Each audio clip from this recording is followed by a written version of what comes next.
Hari Om, Bhagavad Gita, chapter 13, verse 32. Kshetra Kshetrajna Vibhaga Yoga. In the last verse, Bhagavan Krishna said, even though the Kshetrajna dwells in the body, that is Kshetra, being without beginning and devoid of qualities, the Supreme Self, Kshetrajna, he does not perform any action and remains untainted by the actions of the Kshetra, actions of the body. Brahman's attachment to the body is like lotus leaf in water. Even though the lotus leaf permanently lives in water, the pond water, 24 into 7 it is there. But the lotus leaf won't become wet. Whatever you do, you splash the water on the water leaf, on the lotus leaf. Similarly, even though the Kshetrajna dwells in the body 24 into 7, if Kshetrajna is not there, then I need not have to say. What will happen? Next to 24 hours, people will throw the Kshetra out. So, the Kshetrajna dwells in the body 24 into 7, but it is untainted by the actions of the body. That is what Bhagavan Krishna said in verse 31. Now, verse 32. Yada sarvagadam saukshmyat agasham nopalipyate sarvatravattido dege tadatma nopalipyate. First, we should understand what is space. If somebody has to ask you, what is space? Tell me what is space. There is no clear-cut answer, even in any of the languages. That is what Swami Chinmayananda says. There is no clear-cut answer. What is space? Only in Sanskrit there is an answer for what is space. Space is, the Sanskrit word for space is Akasha.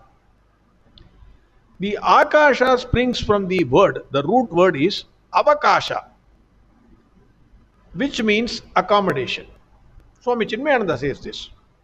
The Sanskrit word Akasha springs from the word Avakasha, which means accommodation.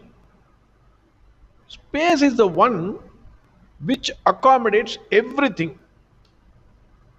You take anything in this world, we are accommodated by space. Some space we are occupying, depending upon our size and height. It is all pervading because it is the subtlest of all the great elements. Space accommodates everything to remain in it, whether it is earth, planets, millions and millions of stars, anything you take. Everything is accommodated by space.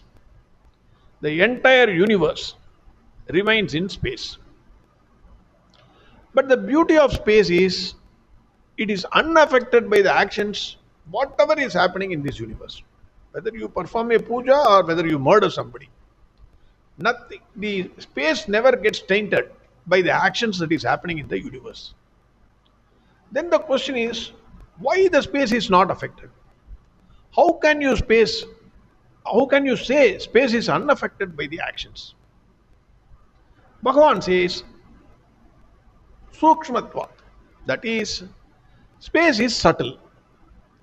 Subtle cannot be defiled by gross. Greater the subtlety, greater the pervasiveness. Subtler thing cannot be conditioned by gross. That is the point.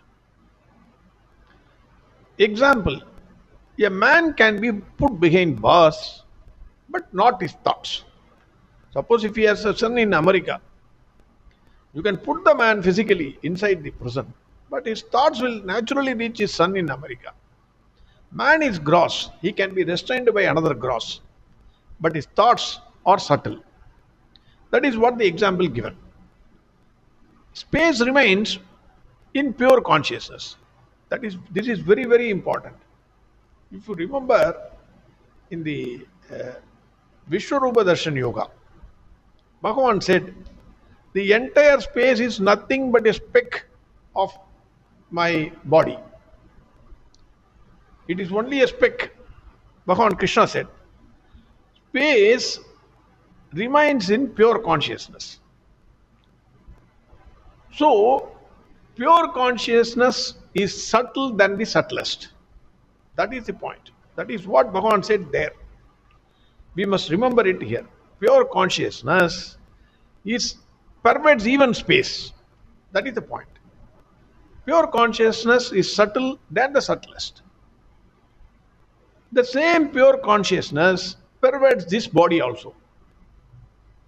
So, like the space which is unaffected by the happenings in this universe, the pure consciousness pervading the body is unaffected or untainted by the actions of the body. Whatever it is, whether it is pleasure or pain, joy or sorrow, whatever it is, the pure consciousness inside the body is unaffected. So Bhagavan gives here an example of space to explain why the Kshetranya, even though dwells in body, is unaffected by the actions of the body. That is what Bhagavan explains in this verse. Again, verse 32.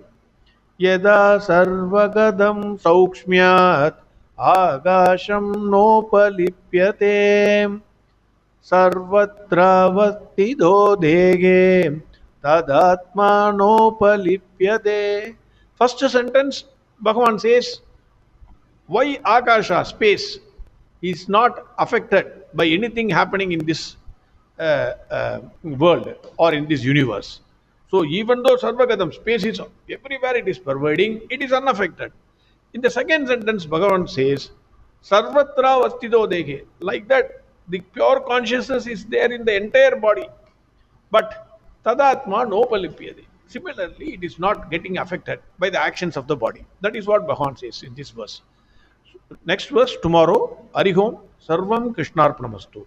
Narayana, Narayana, Narayana, Narayana, Narayana, Narayana, Narayana, Narayana, Narayana, Narayana, Narayana, Narayana, Narayana, Narayana, Narayana, Narayana, Narayana, Narayana.